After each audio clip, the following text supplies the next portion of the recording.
Bonjour tout le monde. Alors, nous sommes en compagnie d'Emma Cruzy aujourd'hui, que nous invitons dans un autre cadre, que celui du Covid, hein. Donc on déconstruit, on parle vraiment de la déconstruction du système médical depuis 2 ans et demi. Mais on avait envie de t'inviter aujourd'hui par rapport à tout ce qui est naissance. Tu as déjà énormément partagé là-dessus. Donc, beaucoup de gens te connaissent. Tu as un site emmacruzy.com qui est fort fourni en vidéo, en podcast, et en formation d'ailleurs. Et donc, tu es formé en psychologie. Alors, j'ai vu que tu étais formé en psychologie animale également, ce qui est assez intéressant parce qu'on va parler d'instinct ici, en PNL. Et tu as fait beaucoup de capsules pendant le Covid sur, notamment avec Sylvain Laforêt, on en parlait juste avant, avec la déprogrammation et Guerre et mensonges. Donc, ce sont 2 livres qu'on peut trouver également sur ton site qui sont extrêmement bien faits. Et donc, il va en publier bientôt un troisième. Alors, tu as toujours été dans ce domaine-là, en fait, dans tout ce qui était décortication des dogmes par rapport à la santé? N toujours, non. En fait, moi, j'ai commencé mon premier livre de chevet, à l'adolescence, c'était Larousse médicale. Alors, c'est un monstre dictionnaire que je lisais avant de me coucher avec des photos horribles de toutes les pathologies, les fractures ouvertes et ces choses-là. Et donc, à ce moment-là, forcément que j'ai complètement intégré, ce qui était, on va dire, la médecine, saucissonnée. Mmh mh. C'est-à-dire, si tu as mal au ventre, on va s'occuper de ton ventre. En gros, c'était ça. J'ai un parcours, effectivement, au niveau de mes passions et de mes centres d'intérêt et puis après j'ai eu un parcours professionnel, qui m'a, on va dire, payé, mon toit et ma soupe pendant 17 ans, qui m'a énormément plu aussi, dans le design puisque je dessinais et je faisais produire des chaussures en Italie, notamment à Venise et donc, j'ai fait ces 2 univers-là, mais vraiment, on va dire, ma place, hein, elle est, dans tout ce qui, concerne, l'autorité et la souveraineté. Comme je dis toujours, la connaissance, libère, Mmh. puisque forcément que quand on ne sait pas qu'on a des alternatives, ou que, il y a d'autres paradigmes qui existent quand on est né dans un monde comme le nôtre. Alors là, on est à l'apogée inversée où finalement le responsable passe pour l'irresponsable, le fou passe pour le raisonné. Bah, du coup, si on n'a pas 2 brins de recul, un peu, une bibliothèque, on va dire, fournie avec des ouvrages, libres, hein, c'est pour ça Mmh. aussi que j'édite les livres de Sylvain, eh bien, on est cuit. Donc, oui, j'ai envie de dire, je pense que c'est quelque chose que j'ai en moi depuis toujours parce que le premier métier que je voulais faire, eh bien, Nathalie, c'était philosophe. Donc j'adore poser des questions et m'en poser beaucoup aussi. Mais c'est vrai qu'on en revient toujours à la connaissance, à l'envie d'être, responsable, en fait, et de s'informer. Ça, c'est Oui. clair. Et puis, en fait, en 2021, tu es tombée enceinte, en Mmh. pleine crise Covid. Et donc, tu as commencé à te poser des questions, tu t'es autorisée à te poser des questions par rapport à la médicalisation des naissances. Parce qu'il Mmh. faut dire que tu as eu un premier accouchement en milieu hospitalier avec tous les protocoles, donc un accouchement assisté, médicalisé, et le deuxième finalement après tes recherches, tu as finalement accouché à la maison, dans ton salon, dans une piscine confortable. Et qu'est-ce qui t'a amené à faire quel était le déclic en fait quand parce que tu as quand même, malgré tes connaissances, tu as accouché en hôpital et puis le deuxième, quand tu es tombée enceinte, tu as commencé à faire des recherches. Pourquoi à ce moment-là et comment quel a été ton cheminement? Mmh. Je parlais de saucissonnage tout à l'heure et là, on est en plein dedans. C'est-à-dire que la première expérience que j'ai eue avec ma première fille, donc l'accouchement s'est passé en 2013. À ce moment-là, j'étais en plein dans l'étude des vaccins infantiles. Je sais que c'est un sujet qui intéresse aussi beaucoup l'équipe Kairos, puisque là, quand on s'intéresse justement aux dogmes, à comment l'histoire, de certains produits, de certaines décisions étatiques, a été faite, c'est passionnant. Quand on commence à ouvrir ces portes-là, c'est la boîte de Pandore Ouais. et donc j'étais complètement dans ce sujet-là et à ce moment-là, je me suis pas, dit que l'accouchement dans une structure hospitalière pouvait présenter un risque pour mon cas, étant donné que je vivais une grossesse à bas risque et je le dis tout de suite d'emblée, Nathalie, parce que la première chose qu'on remarque, que ce soit dans le sujet de la maternité, de la parentalité et cetera, donc par rapport à l'accouchement et les vaccins infantiles et n'importe quel autre dogme, c'est que plus en face de nous, on a une personne ignorante et plus elle va être dans l'agression quand on lui parle justement, de son choix d'être dans son espace de liberté, de réflexion et de souveraineté en disant: «Merci, mais non merci». Et Mmh. plus on a quelqu'un d'ignorant et plus ça va être violent dans la réponse en face, avec justement, des réponses comme: «L'hôpital a sauvé des vies», «Heureusement qu'il y a l'hôpital parce que maintenant on meurt plus». Alors c'est complètement faux, hein. Je Mmh. précise que quand on va s'intéresser aux chiffres et surtout, en Amérique du Nord, parce que alors là-bas, c'est de nouveau tout ils sont en avance sur tout, beaucoup pour la bêtise aussi, au niveau médical, que ce soit par rapport, aux injections des enfants et cetera. Tout est faux dans les discours dogmatiques qu'on entend, aussi par rapport à la maternité. Donc moi, j'étais encore dans ce brouillard et je me suis pas dit 2 secondes que, étant dans une grossesse donc à bas risque, je risquais, fort bien d'avoir des soucis induits par des protocoles qui sont puisque, l comme le nom l'indique, le protocole, c'est quelque chose qu'on fait de façon standardisée. Donc qu'on soit une grossesse à haut risque, alors je ne vais pas citer toutes les pathologies qui peuvent exister, mais bon bref, ou une grossesse tout à fait normale, comme je le redis, je le dis tout le temps, la majorité des femmes, hein. Dans un monde inversé, là je fais une petite parenthèse, cette majorité est considérée comme une minorité. Alors qu'en fait, l'écrasante majorité des femmes ont des grossesses qui vont très bien.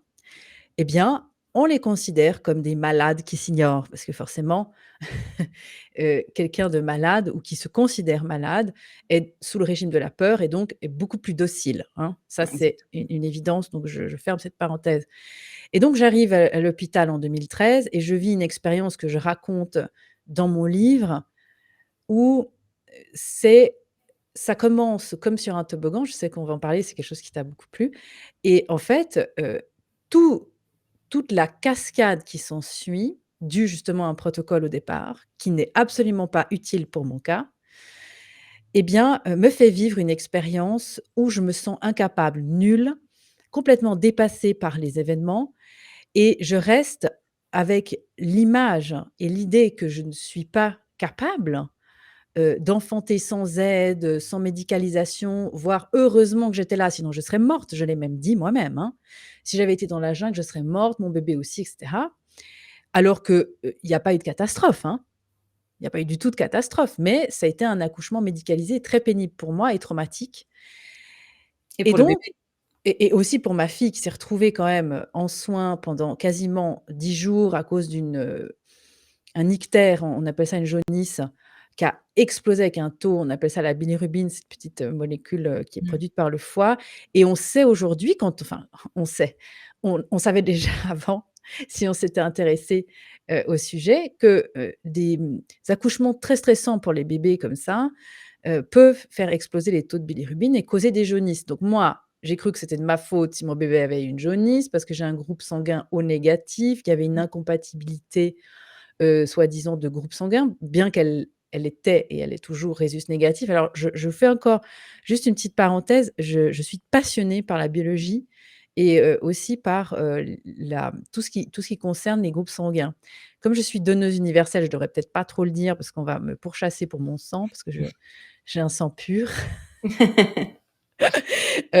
En fait, je me suis souvent, demandé justement, quelles étaient pourquoi on fait des injections aux femmes qui sont Rhésus négatifs. Il y a quand même 15 de la population J'en fais qui partie. est tu es Rhésus bah, voilà et donc en fait, pour te donner un chiffre, en France, l'année passée, il y a eu plus de 700 000 naissances.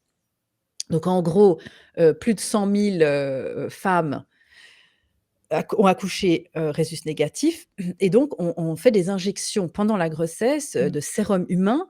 Alors je ne suis pas rentrée dans les détails, mais moi ça m'a passionnée, ce sujet-là et donc je me suis rendu compte que l'histoire de la jaunisse n'était pas absolument liée à moi, et donc en 2020, fin 2020 vers Noël, je tombe enceinte, d'une seconde fille qui était une surprise totale puisqu'on était, complètement submergés entre les livres Mmh. de Sylvain et puis cette pagaille, volontaire évidemment de enfin, on a tous été j'ai pas besoin de décrire cette période et à ce moment-là, je suis libre, psychologiquement et mentalement pour me poser la question de, hem, qu'est-ce que je veux vivre maintenant comme accouchement? Puisque j'ai un très mauvais souvenir du premier. Er Comment ça se passe réellement? Parce qu'à ce moment-là, je suis disponible et je pense que c'est ça. Tu me demandais quel est le déclic. Souvent, on se dit alors déjà, on se dit: «Mais pourquoi je l'ai pas fait avant?» En fait, j'ai un peu souvent l'image, heu, comme les fleurs, on sait qu'il y a des fleurs qui fleurissent au mois de mai, d'autres au mois d'août et certaines même, en octobre ou en novembre. On se dit: «Mais on peut pas demander à une fleur, qui est censée fleurir en septembre, d'être déjà au printemps ouverte» et Comme avoir donc des tomates en hiver en Belgique, quoi. c'est ça. Mmh. Enfin, tu pourras la forcer, mais elle aura aucun goût et elle sera passée à côté de de son rôle de tomate. En fait, moi, je pense que c'est un peu ça. C'est-à-dire qu'on peut il y a quand même des mystères, dans la psychologie humaine et pourquoi tout d'un coup on se dit: «Ah mais ça, j'en veux plus, en fait». Moi, ça m'est arrivé sur l'enfantement où dans notre culture, qu'on le veuille ou non, c'est quand même un sale moment à passer. C'est ça qu'on nous présente et même si on nous le présente pas, c'est ce qu'on a reçu comme héritage Mmh. inconscient. L'accouchement, c'est un moment dangereux, il faut que Dangereux. ça se passe le plus vite possible. Il y a des risques très graves et puis, on a besoin d'être à l'hôpital parce que grâce à la science et à la technologie, eh bien, on risque rien. Et en fait, non, c'est pas du tout ça, voire le contraire et donc voilà, je c une fois qu'on a étudié, on va dire un certain nombre de sujets sur, la physiologie humaine et cetera, rentrer dans le monde de la naissance, ça fait complètement sens, hein. C'est pas bien compliqué à comprendre au final. C'est pour ça que ça peut aller très vite pour quelqu'un qui est dans le bon moment, qui a la disposition mentale et l'envie surtout maintenant de sortir de ses fausses croyances, ça peut aller très vite pour Surtout quand tu tout es bien déconstruire. accompagné, Mmh. comme tu l'avais déjà précisé, mais en fait, le papa de ta première fille n'est pas le même que celui que Pascal, de ta deuxième fille. Donc tu étais accompagné, tu étais avec la bonne personne aussi. Oui. C'est super important. Mais d'où, en fait, le titre de ton livre, Faux départ. C'est Pascal qui l'a trouvé d'ailleurs. Ah oui! Oui et c'était difficile, je savais pas, bon, c'est pour ça qu'il y a 2 en fait, hein. Tu as vu, il y a 2 titres d'une certaine façon et en fait, Faux départ, c'est le nom de l'univers en fait que j'ai voulu imaginer et mettre sur pied pendant cette grossesse, en me disant justement: «Il y a pas d'émissions, de séries de vidéos en audiovisuel, en capsule, en podcast ou en écrit, en livre, qui regroupent tous ces thèmes justement, que j'ai fouillés» parce qu'il y a beaucoup de on peut trouver des conférences, on peut trouver, des livres, on peut trouver pas mal de choses, mais pas, sous une entité facile où on rentre dans un monde et puis on peut piocher comme on veut. Puis moi, c'est ce que j'aime faire, c'est synthétiser, rendre, digeste et malgré tout relativement agréable, sans passer des heures à chercher des contenus où on voit pas bien, on n'entend pas bien, ça coupe, c'est pas toujours simple, hein. Bien que, encore une fois, on a encore la chance d'être dans un milieu qui n'est pas trop censuré, donc on peut encore avoir accès à certaines informations et En tout donc cas, ton livre est vraiment super bien fait. J'ai déjà entendu d'autres personnes qui en parlaient aussi. Il se dévore en 2-3 jours, même pour les personnes qui n'aiment pas lire. C'est je et trouve que c'est un livre qui merci, fait c'est gentil. énormément de bien. Alors autant pour les femmes qui sont enceintes, que pour les femmes qui ont l'intention d'avoir un enfant. Mais par exemple, moi, j'ai accouché il y a pas mal de temps. Ce livre m'a fait énormément de bien parce qu'en fait, il sert à déjà à s'informer et à comprendre ce qu'on a vécu, donc à se pardonner, à faire un chemin sur soi-même, à se pardonner à soi-même oui, à continuer à faire un bout de chemin par rapport à ça. Je trouve que ce livre est extrêmement bien fait et puis il y a toutes les capsules que tu as faites avec, qui sont en libre accès sur ton site avec Julie Bonaparte et avec sa fille et avec d'autres personnes qui sont super intéressantes. Vraiment, il y a pour des heures de contenu. Mais alors justement, on en a déjà parlé, mais tu offres les outils pour préserver un accouchement, en tout cas pour préserver le processus naturel de l'accouchement dans ce livre, mais tu t'es rendu compte que ça ne suffirait pas, qu'il faudrait accompagner les femmes et les hommes d'ailleurs. L'importance des hommes est primordiale et tu proposes une formation qui est, on en a parlé juste avant aussi, qui est extrêmement bien faite. J'ai envie de dire que c'est du coaching. Est-ce que tu es d'accord avec ça? Parce que je trouve que les podcasts, tu peux les écouter les yeux fermés. Tu peux même les écouter en faisant une méditation. Je trouve que tu intègres énormément. Mais je pense que pour les femmes qui ont envie d'entamer ce parcours, c'est extrêmement puissant, cette formation. Merci pour ton retour. C'est vrai que, ce qui m'a beaucoup surprise, c'est que, on a des femmes qui ont suivi cette formation alors qu'elles étaient grand-mères Mmh. et en mettant dans les notes de la commande: «Alors je suis pas du tout enceinte» ou même d'autres qui n'ont pas d'enfants et qui m'ont dit: «Mais ça m'intéresse» et le format effectivement de cette préparation ou de cette formation ou de cette déprogrammation, parce que pour moi c'est une Oui, vraie c'est ça. déprogrammation, il est basé sur, la vidéo et aussi des podcasts qui sont des contenus différents et oui, les, podcasts ont cet avantage de faire oublier ce que les aveugles d'ailleurs ont de plus que nous, Ouais. c'est ils captent, beaucoup plus en profondeur le sens des sons et donc l'avantage du podcast, c'est qu'on se met dans cette disposition-là où on est vraiment concentré sur ce qu'on dit en PNL justement, un plan, auditif, hein et on n'est pas perturbé par ce qu'on voit. Parce qu'on a beaucoup de discours intérieurs, même quand on regarde une vidéo et on n'est jamais concentré, focus à 100. Le podcast le permet, oui Mais tu l'as pas fait et pour rien, hein, c'est vraiment ta spécia oui, c'est ton dada, en fait, hein. oui, oui, oui, oui, oui. Oui, moi j'ai fait de la radio aussi quand j'étais plus jeune et c'était une radio, de qui appartenait à une église et alors je disais pas la messe, hein, j'avais carte blanche pour la musique parce que je suis passionnée de musique, alors je passais des musiques, puis j'aimais bien, mais surtout, ce que j'ai horreur du bruit, en fait et tu vois, Nathalie, souvent je définis tout ce qui se passe dans les médias, aussi beaucoup sur les réseaux sociaux comme du bruit. C'est-à-dire qu'il y a beaucoup de les gens piaillent beaucoup, il y a beaucoup de remue-ménage, de et puis en fait, le podcast, il est complètement opposé de la radio, parce que la radio, pour moi, c'est du bruit, c'est insupportable. Si tu veux me pourrir ma journée, tu m'enfermes dans une voiture avec la radio. Il y a Il des y a publicités, en plus. oui et puis même la voix des gens, ils sont hystériques, il y a Mmh. rien de il y a rien de Naturel. posé. Voilà, c'est ça. C'est tout est un sur un mode journalistique, même les voix off dans les documentaires sont travaillées si on fait attention, hein, c'est donc la voix et d'ailleurs on sait que c'est la technologie du futur, la reconnaissance vocale, qui est extrêmement utilisée d'ailleurs par Google. C'est un outil hyper puissant donc oui, merci, mais je suis très touchée que tu aies fait le parcours de formation et que ça t'ait plu parce que, c'est aussi un des objectifs de mon travail.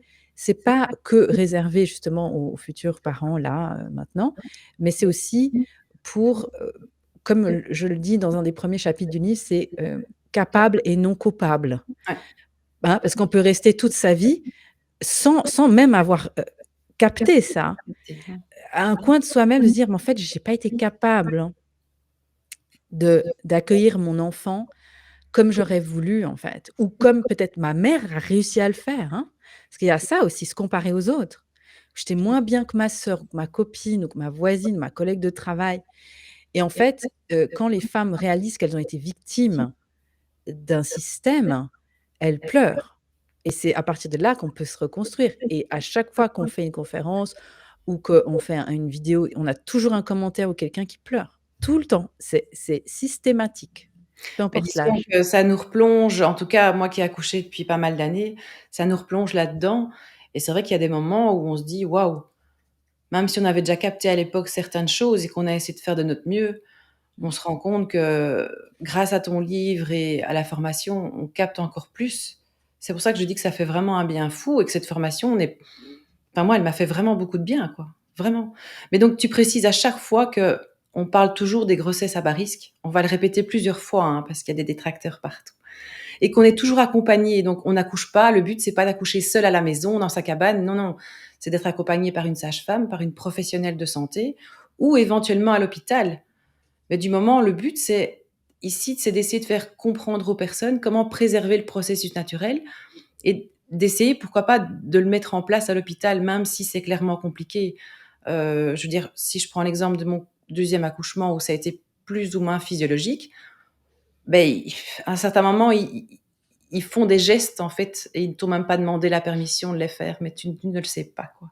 Mmh mh. Et Mmh. donc, tu expliques aussi que les problèmes qui peuvent survenir, et on va rentrer après dans les explications, cet effet toboggan, ce sont des problèmes qui sont induits par des gestes qui commencent dès le début ou des substances chimiques, des médicaments, en fait. Mmh. Donc Oui, c'est ça. Alors, je voulais juste préciser une chose, Nathalie, pour, oui. il y a quelque chose qu'on appelle l'ANA, l'accouchement non assisté. Je ne connais pas bien les réglementations en Belgique, où tu te trouves. En tout cas en Suisse, l'accouchement à domicile, donc l'AAD comme on dit, il est relativement, facile d'accès. En France, c'est beaucoup plus compliqué de trouver un praticien et ça pousse, alors je vais pas dire pourquoi, parce que ça rentre encore dans d'autres sujets qui sont vraiment aussi à se taper la tête contre les murs, hein. Mais c'est un fait qu'il y a beaucoup plus de demandes de couples qui veulent être accompagnés avec des sages-femmes à la maison que de sages-femmes disponibles pour le faire. Et donc, il y a énormément de couples qui, malgré eux, n'ont pas d'autre alternative que de pratiquer ce qu'on appelle l'accouchement non assisté par un professionnel, hein. Ce qui ne veut pas dire, qu'ils sont forcément dans une cabane ou une roulotte au fond des bois. Quoique à Non. la limite, j'ai envie de te dire, si la femme, connaît, son corps, sait ce qui va se passer, est extrêmement bien préparée, son conjoint aussi, qui sont pas à des années-lumière, d'une structure hospitalière et que tout se présente bien, j'ai envie de te dire, chacun fait ce qu'il veut, Mmh dans le mh. sens où c'est là où justement on va jusqu'au bout du raisonnement d'un faux départ et c'est aussi une émission probablement avec des sujets de société éthiques et philosophiques. C'est qu'à partir du moment où le couple décide lui-même de faire son enfant sans que personne n'intervient, eh bien, il est aussi en droit de se dire dans quelles conditions on a envie de l'amener sur terre, puisqu'on sait aujourd'hui et que et ça la science, heureusement est là pour nous le prouver, que les hormones mises en jeu pour fabriquer un bébé sont les mêmes que pour le sortir du ventre de la mère. Et donc, quand on ne perturbe pas ce processus involontaire, avec toute une panoplie de choses, qu'on retrouve très bien dans les hôpitaux justement, puisqu'on a l'inverse de ce qu'il faudrait, pour préserver ce processus naturel, eh bien, il y a aucune raison que ça se passe mal et aussi, 2e petite, parenthèse, il y a des femmes qui n'ont juste pas le temps d'aller en structure.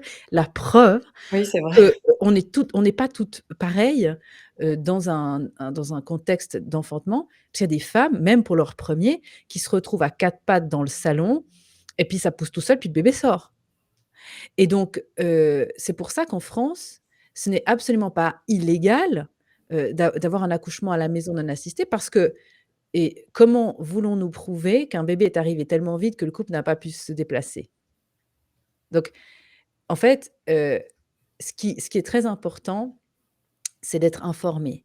Parce qu'encore une fois, plus on va faire du séparatisme entre les fous, les amish ou je sais pas quoi, qui veulent accoucher dans le foin, comme on l'a entendu récemment par le le le responsable de la maternité de l'hôpital Necker à qui j'ai répondu, Tu as fait sur une les belle réseaux. réponse.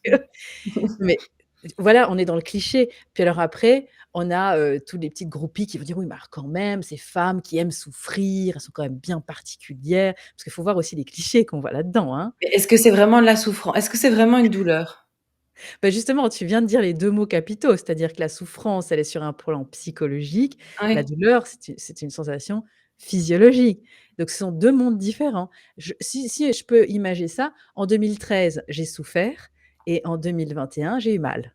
Voilà. Je te rejoins entièrement puisque j'ai fait, c'est peut-être pour ça que je comprends aussi bien, en tout cas, je suis assez vite rentrée dans le sujet, c'est que j'ai eu exactement le même parcours que toi. Donc j'ai souffert quand on m'a déclenché sans me le dire, mais je n'ai pas eu mal quand j'ai accouché sans péridurale. C'est tout à fait autre chose. Par contre, quand on parle la poussée réflexe par rapport à la poussée induite, pour faire juste parler de deux trois points, par rapport à au niveau, donc on parle de l'accouchement médicalisé et de l'accouchement physiologique. C'est vrai que si j'avais su à l'époque ce que c'était une poussée réflexe, j'aurais pas pris peur en me demandant: «Mais qu'est-ce qui se passe?» En fait, c'est quelque chose de tout à fait naturel. Tu peux un peu expliquer la différence entre ces deux types de poussées?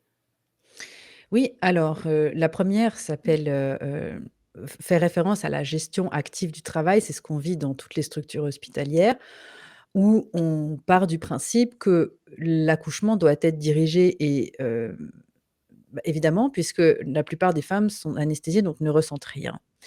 Alors, on va demander à la femme, une fois qu'elle a dilatation complète, évidemment, elle sera sur le dos, dans la majorité des cas anesthésiée et puis on va lui dire: «Vous inspirez, vous bloquez et vous poussez tout ce que vous pouvez». Donc là, c'est, très efficace ce genre de poussée puisque, bah, ça fait descendre, mais ça fait Mais pas pas que descendre le bébé. c'est ça, ça fait tout descendre. En gros, c'est un petit peu comme si on a un piston et puis ça pousse de haut en bas. Voilà, ça abîme le périnée et voilà pourquoi aussi on a, toute une panoplie de, programmes pour rééduquer le périnée. La France est un des premiers pays au monde, qui fait les rééducations de périnée et ceux qui s'intéressent à, l'ingénierie sociale, donc j'en fais partie, ont souvent un sourire à ce moment-là parce qu'effectivement, on est dans la même dynamique. On crée un problème pour mieux le résoudre après, donc Voilà. on bousille le périnée, puis après on le rééduque, voilà. Donc le Tu corps viens de des dire femmes une est phrase mal fait. capitale, créer, induire un problème Oui, pour lui apporter une solution. En fait, tout est là. Une fois oui, qu'on a compris ça, on se dit: «Mais oui. les solutions, en fait, c'est quoi?» On peut dire que c'est du commerce? Oui, en fait, voilà, je l'avais dit aussi une fois dans une vidéo, on peut parler de commerce, moi rien ne me choque. Mais soyons clairs sur les mots qu'on utilise, ne parlons pas de science. Puisque quand on s'intéresse à la science, les faits sont là et on n'est pas en train de parler d'opinion, de croyances ou de se lancer des vieux trucs, qui veulent rien dire à la tronche avec des chiffres qui sortent on ne sait pas où. La science est du côté de la physiologie, c'est une certitude. Après, il y a des grains de sable sur certains parcours et là, on remercie les chirurgiens, on Mmh. remercie tout ce qu'il faut au niveau médical. Mais ça, c'est une minorité de femmes. OK, ça c'est très important de le rappeler à chaque fois. Mais quand on parle de périnée, le corps de la femme, il est très bien fait et donc la poussée réflexe, comme son nom l'indique, c'est comme quand on vomit. Donc en fait, le ventre de la mère, avec la contraction, vient d'une certaine façon s'écraser contre sa colonne, donc c'est plus une poussée de haut en bas, c'est une poussée verticale, horizontale pardon, qui vient comme ça, hein et en appuyant en fait, l'utérus, c'est le muscle le plus fort du corps humain. Les hommes ne l'ont pas. Ce sont Mmh. les femmes qui l'ont. C'est nous. Donc s'il y a des chouchous qui nous écoutent, nous avons le muscle le plus fort et donc il est, ce qui est génial, et aussi ce que j'aime beaucoup, il a un mécanisme involontaire. Donc on peut pas se dire: «Tiens, maintenant je vais, contracter mon utérus», hein. Donc il va, avec sa contraction, appuyer contre la colonne vertébrale et donc de fait, faire descendre le bébé. J'utilise l'image, certaines fois d'un ballon qu'on gonfle et puis on met un petit peu d'eau, puis on voit, il suffit d'appuyer puis ça descend et donc comme ça, en fait, le périnée et tout le plancher pelvien qui agit comme un sphincter va se relâcher. Le corps de la femme n'a pas grand chose à faire en fait, si ce n'est, laisser faire les sensations. Elle va prendre des positions qui vont dépendre, d'un accouchement à l'autre, d'une femme à l'autre. T Si on En la fait, laisse faire et qu'on la met pas sur le dos. elle va jamais se mettre sur le dos. Une femme qui enfante, naturellement ne va pas se mettre sur le dos parce que, gravité, le bébé, s'il est sur le dos, en gros, il va descendre comme ça, la tête en avant et avec le bassin de la mère qui est sur le dos, donc déjà il est fermé, il est en position fermée parce que souvent les gens aussi, ils ont la croyance que le bassin, c'est un rond osseux rigide. Alors qu'en fait, le bassin, il est fait en plusieurs parties et puis il bouge et selon comment on est positionné, comment les jambes sont mises, il va s'ouvrir et les hormones permettent aussi, hein, on est imprégné d'hormones en fin de grossesse, c'est fou, on devient complètement molle. D'ailleurs, il y a beaucoup de femmes qui se cassent la figure parce qu'elles ont les chevilles qui lâchent et puis c'est ça qui permet justement cette grande mobilité.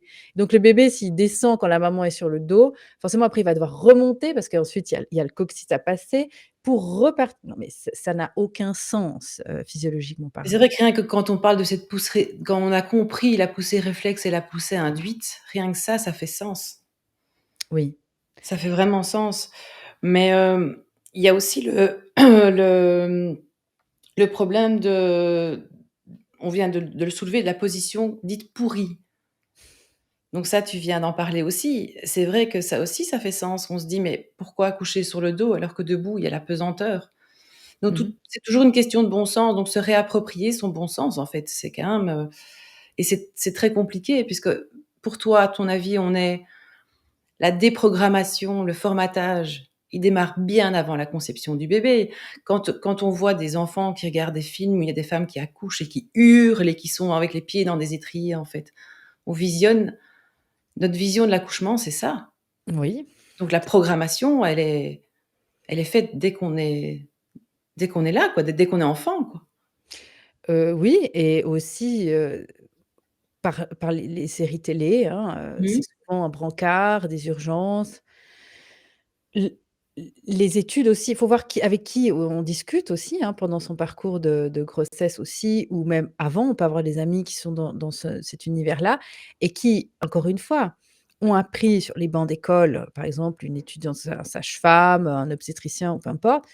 Ils sont là, on leur apprend des choses. Ils sont pas une école, normalement une école est censée encourager l'élève, je dis normalement, hein, au départ, à se poser des questions, à pratiquer le bon sens.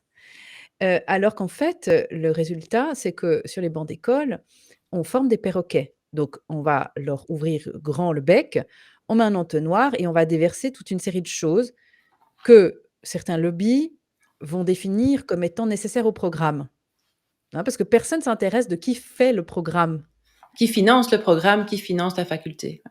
et qui le fait. Parce que Mmh. financer, c'est une chose, mais on pourrait imaginer que dans un monde tout joli, bisounours, comme certains, aiment le décrire, on a, absolument aucun conflit d'intérêts nulle part. Non. Alors qu'en fait, c'est oublier qu'il y a quelque chose de très simple qui s'appelle, comme tu l'as très bien dit, le commerce. Et donc à force de vouloir fermer les yeux sur une réalité, sans même imaginer d'arriver dans un point où on se dit: «Est-ce que c'est bien? Est-ce que c'est mal?» De façon très froide. De quoi parlons-nous?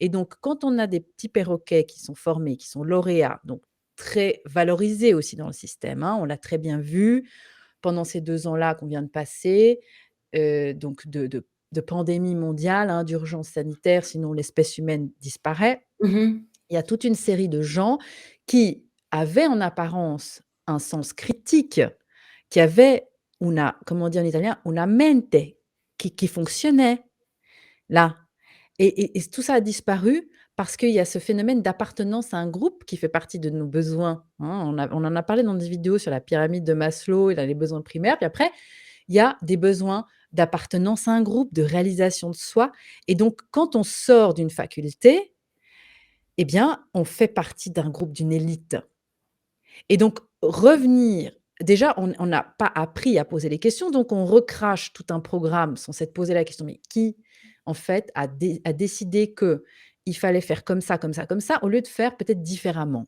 Parce que là, on va dire: «Ah non, mais alors si tu veux te poser ce genre de questions, il faut aller faire de la philosophie». Très bien, pourquoi pas? Donc on saucissonne et on devient tous des spécialistes dans un domaine particulier et donc on a toute une panoplie de gens qui influencent la masse parce que ce sont des gens qui font figure d'autorité avec des blouses blanches, qui sont formés à la pathologie. Donc ils vont voir de la pathologie partout. À partir du moment où tu prononces le mot grossesse, ils ont des warnings qui s'éclairent partout parce qu'au départ, ce sont des gens de bonne volonté qui sont formés par un système et qui, à aucun moment, se sont dit: je vais saccager, des accouchements, je vais induire des problèmes». Au contraire et c'est là où le système est gangréné. Parce que là où il y a le plus de dégâts, c'est quand les gens le font par inconscience. Ils ne sont absolument pas conscients qu'ils créent des problèmes, Ils ont puisqu'ils été formés pour agir c'est et ça. pour, agir dans l'urgence, en fait, hein. Oui, et surtout sans s'être rendu compte que ce sont eux qui créent, malgré eux, je précise, hein, parce que Mmh. je ne vais pas rentrer dans un discours en disant, que les gens sont volontairement alors il y en a, hein, il Il y en a qui ont écopé de peines de prison, qui sont vraiment connus pour des violences obstétricales et ça, il faut le dénoncer. C'est une réalité. Mais je ne me positionne pas en me disant que tout ça est voulu de la part des praticiens. Pour moi, ce sont les derniers maillons de la chaîne qui opèrent dans un système très bien huilé, où on parle beaucoup de commerce, où le temps qu'un praticien, qu'une sage-femme dans un milieu hospitalier passe avec une femme ne fait plus partie des grilles tarifaires, en fait. Le C'est-à-dire temps n'est que pas facturable, en fait. non, c'est à partir de là, on sait que tout est faux, puisque la prémisse de départ qui veut que le soignant est là pour le bien-être du patient, elle ne peut pas fonctionner, puisque son temps ne fait pas partie des cases dans lesquelles on peut cocher un travail. C'est-à-dire que tu imagines la violence de la réalité, c'est-à-dire qu'une sage-femme qui s'est fait 5 ans d'études en France, le temps qu'elle passe à faire son travail, c'est-à-dire tricoter dans les coins de la pièce, c'est pas mes mots, ce sont les mots de Michel Audin qui a quand même plus de Mmh mh. 90 ans, qui a passé sa vie en tant que gynécologue obstétricien, qui était quand même chef de clinique, qui a monté des centres à Londres, enfin, c'est quand même une pointure. Ce pourquoi la femme est faite dans son métier et son art n'est plus rétribué. Il y en a Donc beaucoup qui se plaignent, hein, beaucoup d'aides-soignantes ou même, enfin surtout des aides-soignantes, des infirmières qui se plaignent de plus pouvoir passer du temps avec le patient. Elles font énormément de tâches administratives, en fait. oui et donc après c'est appliquer les protocoles. Donc Oui, il agir. faut quand même rappeler la destruction des hôpitaux. Ils enlèvent des lits, les soignants sont mal payés, on en supprime aussi, hein, on les d'ailleurs une pensée pour tous les soignants suspendus évidemment, mais donc on suspend des soignants, donc il y en a encore moins et donc ceux qui restent sont pressés comme des citrons, en fait et Oui, donc la femme se retrouve seule, dans sa chambre, enfin la femme ou les patients en général, parce que c'est vrai que, tout ce domaine de la naissance qu'on est en train d'explorer pour l'instant, mais c'est révélateur, c'est il y a un lien évidemment par rapport à la crise, qu'on vit depuis 2 ans et demi, hein. C'est exactement la même chose qui se passe. oui, c'est la même dynamique Oui. et j'imagine et je suis persuadée que la révolution, elle vient de la base, elle vient du consommateur. Puisqu'on parle de commerce, hein, dans cet univers-là, puisque c'est, une réalité qu'il faut évoquer. Quand on consomme un temps dans un endroit, eh bien, c'est comme si on l'achète, hein. À partir du moment où on propose certaines choses, c'est qu'il y a des gens qui continuent de la consommer. Le jour où les gens, se positionnent eux-mêmes, le système s'écroule et c'est justement en sortant des règles d'un système, en étant dans son propre système, et on le voit, il y a des mondes parallèles, hein, qui se créent maintenant. Mais Coluche Effectivement. disait, hein, il suffit dire il suffirait que les gens n'achètent pas pour que ça ne se vende pas. Bah oui, Il c'est faut en aussi simple que effet ça. sortir du système et créer son propre système. C'est un petit peu ça. En fait, on parle dans le Covid, il y a des médecins qui se sont positionnés et qui ont soigné de leur côté, qui ont d'ailleurs été, très, très embêtés après par l'ordre de médecins, qui ont été convoqués, qui ont été suspendus. Mais ici, l'accouchement à domicile ou en milieu hospitalier, mais il y a beaucoup de maisons de naissance, hein. Il y en a en Belgique, il y en a en France, tu me dis qu'il y en a beaucoup moins. Il y en a en Suisse aussi? Parce qu'il y a peut-être des Suisses qui nous regardent. Alors en Suisse, il y a effectivement, donc soit l'accouchement à domicile, soit les maisons de naissance pour les Oui. personnes qui mais ce qui compte le plus, au-delà du lieu dans lequel on accouche, c'est, les personnes qui sont autour. C'est de respecter l'espace de la femme. Et puis il y a, ce qu'on appelle le plateau technique en France, qui est un peu la voie, par dépit, hein, j'ai envie de dire, de beaucoup de couples qui, avec leur sage-femme, peuvent bénéficier d'un endroit où, a priori, ils pourraient enfanter avec leur propre, souveraineté et en cas de pépin, ils pourraient être pas trop loin. Mais, il y a quand même toujours la limite de savoir qui est là, quels sont il y a quand même des protocoles aussi, hein, dans les plateaux techniques. Donc il ne faut pas, toujours tout miser sur le cadre, mais plus se dire: «Je, récupère, mon autorité Mmh mh. et donc pour récupérer mon autorité, je j'ai besoin dans la s ça bon après c'est mon avis, hein, dans la culture et dans la société dans laquelle nous vivons, de me déprogrammer en profondeur. Parce qu'il y a 2 choses, quand on accouche, il y a, ce qu'on sait et de façon consciente et ce qu'il y a dans les tiroirs du fond et c'est surtout les tiroirs du fond qui vont s'ouvrir quand on accouche, c'est tout ce qui est de l'ordre de l'inconscient, des peurs, c'est hyper important de se déprogrammer en profondeur. Je pense que le mode du podcast aide, hein, justement comme Oui, tu le disais. justement, c'est ce que j'allais dire, ouais. Mmh, Oui, se heu, déprogrammer de la peur et comprendre ce qui se passe quand on sait comment un accouchement physiologique se déroule, en fait, on se libère de la peur par la connaissance, en fait, hein. C'est vraiment ça.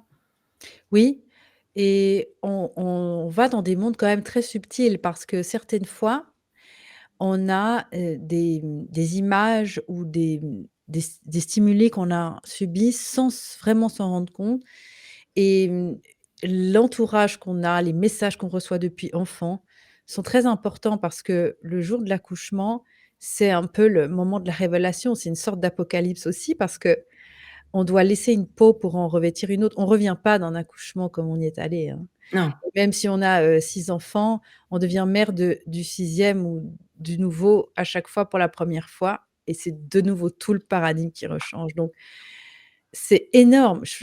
J'aborde cette question d'importance de ce moment-là parce que encore une fois, il nous est présenté comme, une formalité presque administrative aujourd'hui dans les structures hospitalières et tu sais, tu me disais, au début de cette vidéo que finalement ça s'adresse pas, forcément qu'aux personnes qui maintenant se préparent.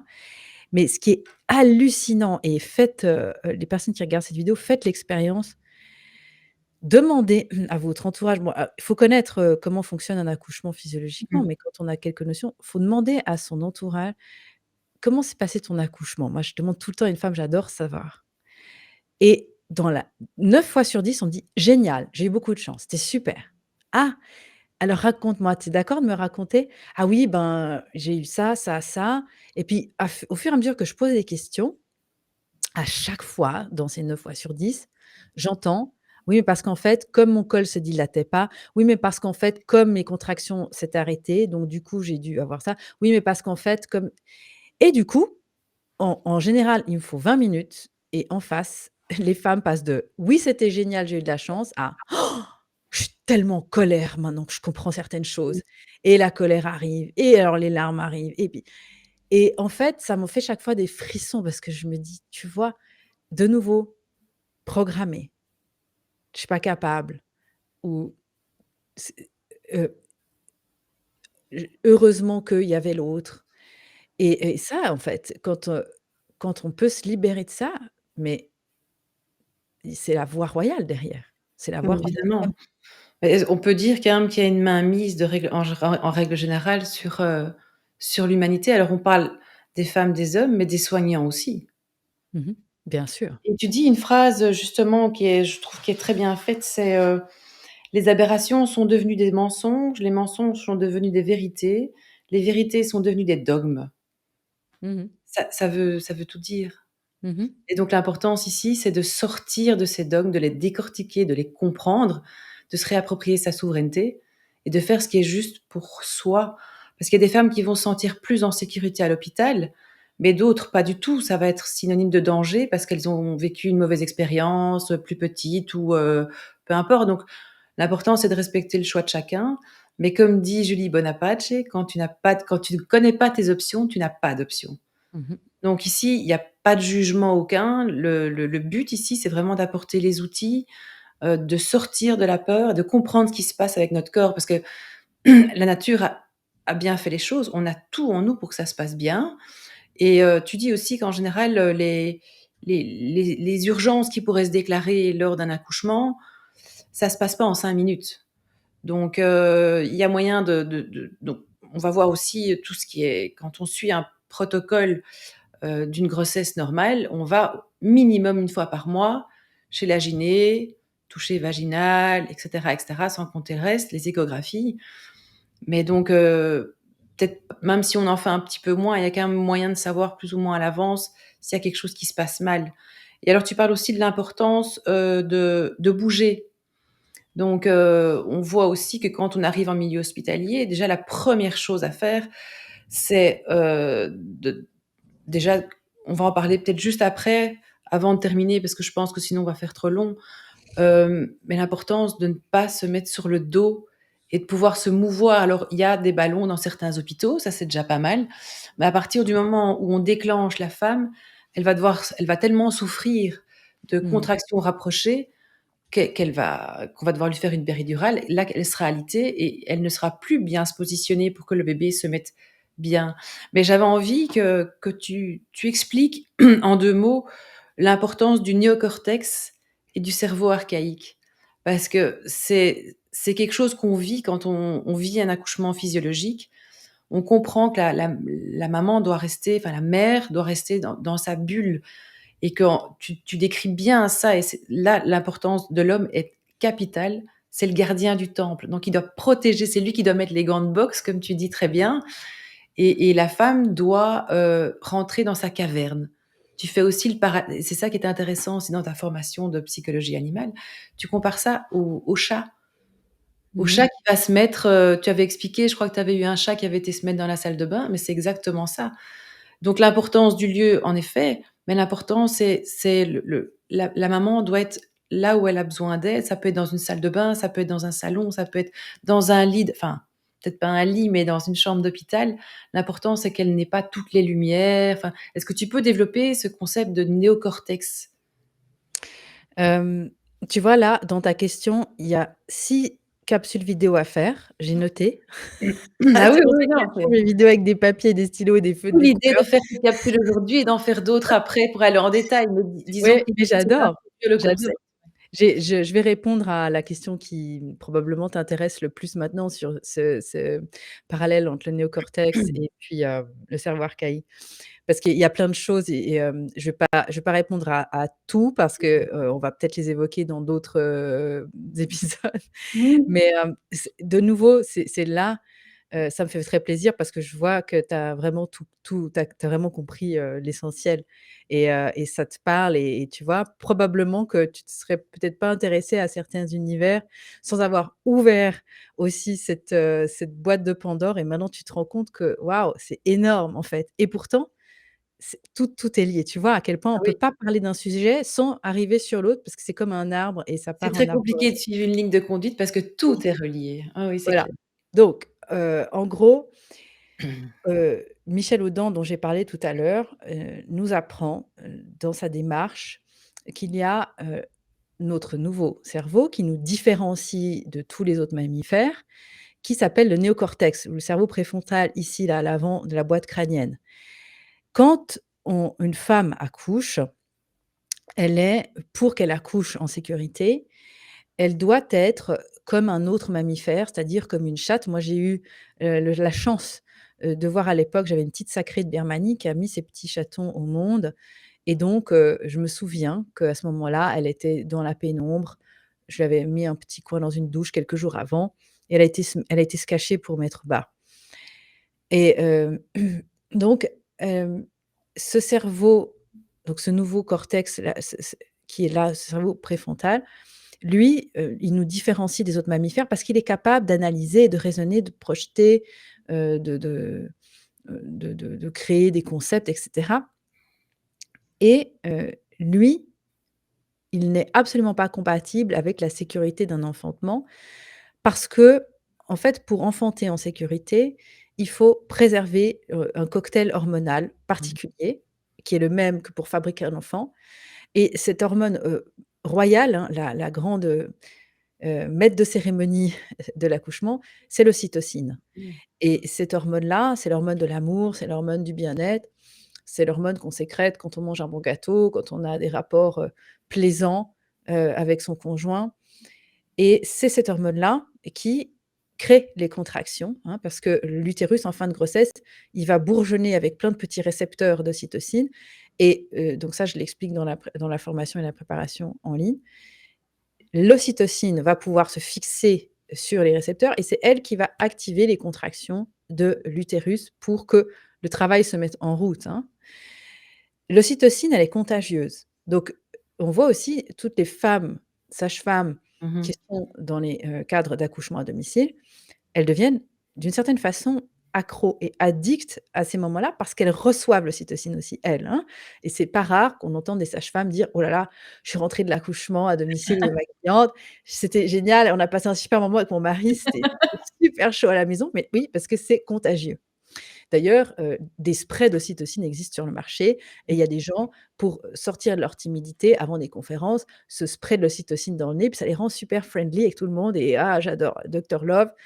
Voilà, donc l'ocytocine, c'est dit, c'est contagieux. Sauf qu'elle est très timide cette hormone et elle n'est pas la seule, hein, il y en a d'autres, c'est tout un cocktail, mais je vais principalement parler de celle-ci.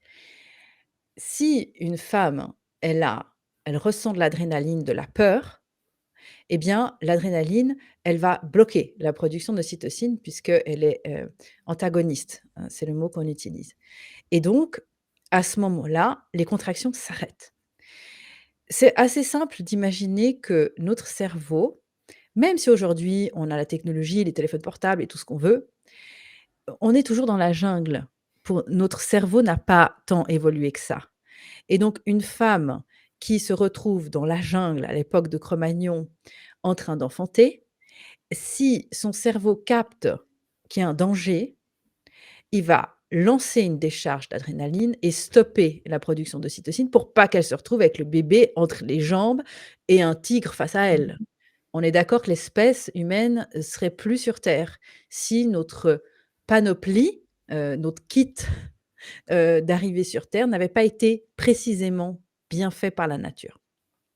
Donc il y a toute, une série de choses qu'on peut reproduire, même si on n'habite plus dans la jungle, pour qu'on donne à notre cerveau archaïque, celui qui décide à l'arrière de la progression, de cette décharge hormonale, c'est-à-dire la pénombre, ne pas solliciter le cerveau préfrontal, c'est-à-dire ne pas parler à une femme en lui posant des questions du style: «Vous avez votre carte d'assuré ou votre carte de numéro social?»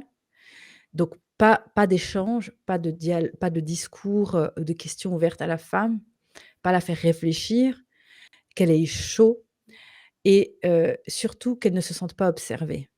Et tous ces critères-là, si on réfléchit maintenant au cadre et à l'environnement proposé dans la structure hospitalière, on est plus dans un cadre d'adrénaline que dans un cadre d'ocytocine.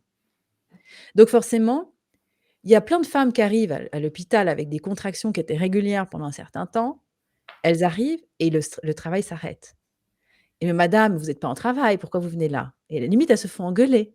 Ouais, «Oui, mais chez moi, je vous assure que j'avais des contractions». Oui, bah, elles se sont arrêtées, en fait.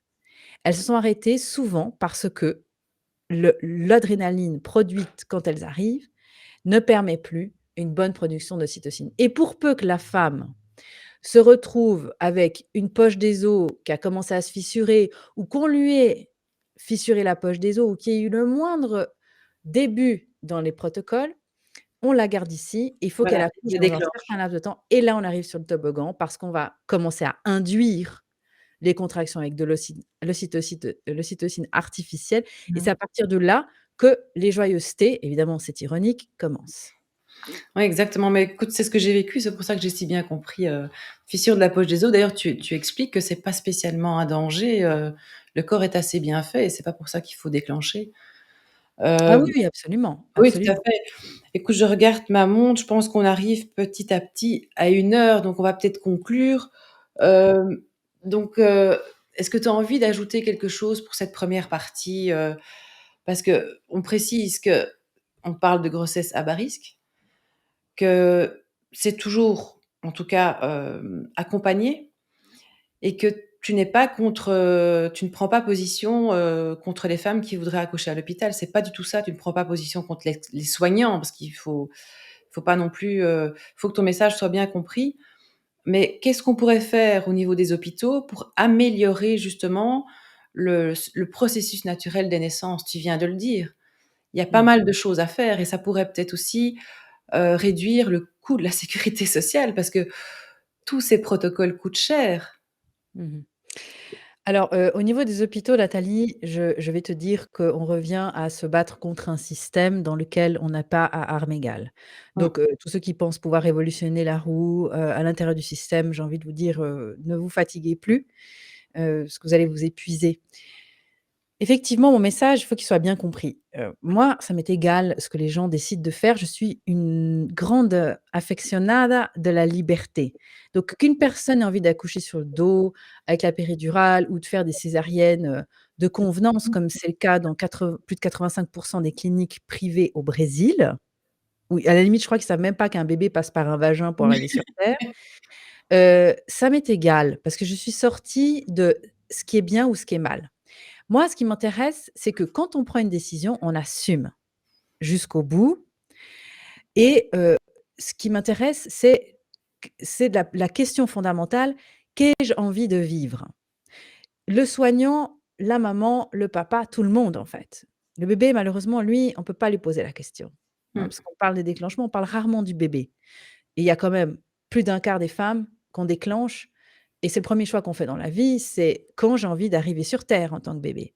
Alors là, malheureusement, on peut pas poser la question, quoique c'est discutable, mais disons comme ça de façon Mmh. primaire, on va dire: «Si je suis soignant, qu'est-ce que j'ai envie de vivre?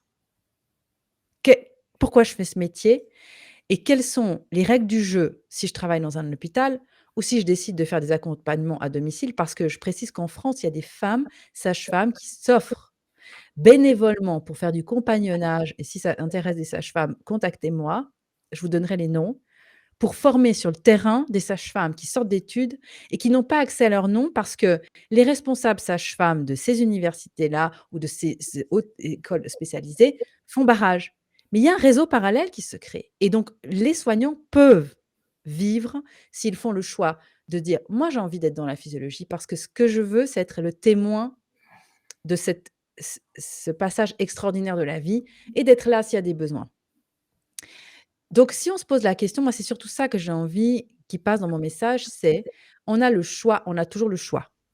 Tout dépend du prix qu'on a envie de payer de son choix et donc en tant que parent, qu'est-ce que j'ai envie de vivre à ce moment-là? Si j'ai envie d'aller vivre quelque chose de profond et d'aller me questionner et puis d'aller au fond de finalement presque d'un rite de passage parce que je sens que pour moi, pour ma construction psychologique aussi, en tant que parent et cetera, j'ai envie de vivre, j'ai envie de faire l'expérience, j'ai envie de voir jusqu'où je suis capable d'aller. Alors peut-être qu'il y a cette option-là qui, à mon avis, est géniale, et puis si en fait, j'ai d'autres envies, c'est OK aussi. Moi, ça m'est égal ce que les gens font. C'est juste qu'effectivement, quand je me suis mis à chercher, je me suis dit: J'aimerais bien qu'il y ait tout sur une table» et puis c'est un peu le travail que j'essaie de faire. C'est de mettre tout sur une table. Après, on fait son choix. C'est ça la liberté. C'est de faire un choix éclairé. Si on n'est pas éclairé, on n'est pas libre. Donc c'est ça mon message. Oui, dans ton livre, il y a un schéma, je trouve, qui est super bien fait, qui donne les étapes, qui décrit les étapes de l'accouchement médicalisé et de l'accouchement physiologique et au moins, rien qu'en regardant ce schéma, on a donné quelques exemples assez parlants, ne fût-ce que de la poussée réflexe et la poussée dirigée. Voilà, quand on sait ça, rien que ça, en fait, que notre corps est capable de pousser tout seul si on préserve ce processus naturel, mais ça change déjà beaucoup de choses. Donc l'important, c'est de prendre du recul, de sortir de la peur et ta formation est là pour ça. Franchement, je la conseille à tout le monde. C'est bientôt Noël. Plutôt que d'offrir des cadeaux qui viendraient de chez Amazon, ben, achetez le livre d'Emma, franchement, sur son site et offrez la formation à une personne qui aimerait, en tout cas, qui serait pas encore convaincue spécialement, mais ne fût-ce que pour savoir. Elle n'est pas obligée après de prendre le choix d'accoucher à domicile.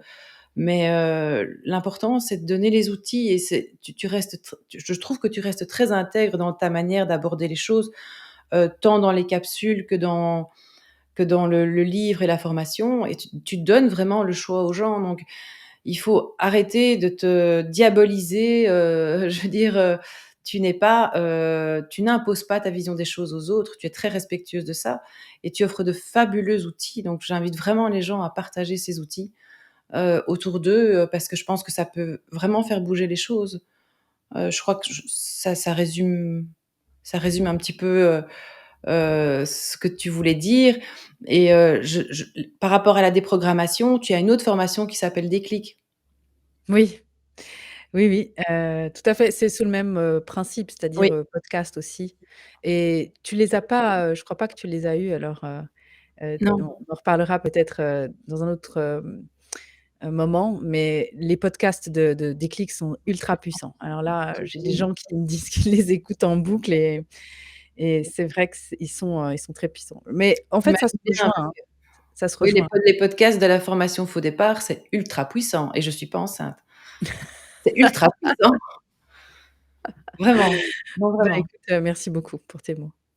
Mais voilà, on a fait un peu un tour d'horizon aujourd'hui. L'important, c'est de comprendre, qu'on a le droit de se poser des questions, qu'on a le droit d'avoir envie de sortir de la peur, et on fera d'autres capsules en allant plus en profondeur sur les thèmes de l'effet toboggan. D'ailleurs, on passera, parce que pour l'instant c'est enregistré, mais on passera à l'image, le toboggan qui est très, très bien fait. Tu avais écrit, je ne sais plus quel est le nom de la personne qui l'a dessiné, c'est extrêmement bien fait aussi Oui, et il est en Marina, libre ouais, une accès illustratrice. voilà, il est en libre accès sur ton site.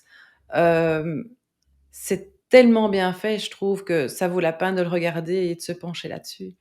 Et voilà, Ouais. j'espère qu'on aura donné l'envie aux gens d'élargir leurs connaissances et de se pencher sur le sujet et beh, je te dis à bientôt. On va refaire Merci une autre beaucoup. capsule sur, Oui, tous les effets, induits et puis tu nous raconteras aussi, ton accouchement médicalisé et ton accouchement physiologique. Parce que tu es vraiment crédible dans ce que tu dis puisque tu as vécu 2 accouchements très différents. mmh Donc tu as tout à fait, la crédibilité pour parler de ça. Voilà, Oui, bah, oui. merci beaucoup Emma en tout cas. Merci Nathalie. À très bientôt. Au revoir. Au revoir.